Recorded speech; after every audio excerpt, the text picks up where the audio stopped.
खुशी बेले बरयात्री उपरे चढ़ीगला बर गाड़ी। 11 जन गुरुतर होइथिबा बेले जनकर मृत्यु होइथिबा जଣା पड़िছে। तेबे एभली घटना घटी बलांगीर खपराखोल ब्लॉक बाघझरन गाँव में। समस्ते खुशी बासी थिले, किंतु हठात आसिला दुखर छाया आउ चलीगला जनक जीवन।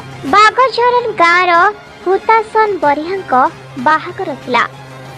बर बेशरे वैदिक रीतिनीति अनुसार गाँव देवादेवी को पूजार्चना करी बाजा बाण रोषणी रे कन्या घर को बाहरी थिले बरयात्री मध्य खुशी रे मशगुल थिले।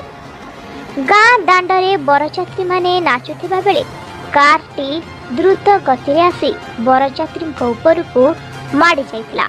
एथिरे जनकर मृत्यु होइतिबा बेले 11 जन गुरुतर भावे आहत होई पड़िछन्ति। कन्या घर को जीवा पाई सजबाज होइथिबा कार रे बर बसिबा पूर्वरु एभली अघटना घटिथिला।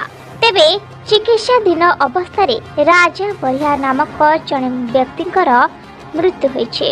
तेबे गुरुतर अवस्था रे अन्य 11 जन को पाटणागढ़ और बलांगीर मुख्य चिकित्सालय रे भर्ती करा जायछे।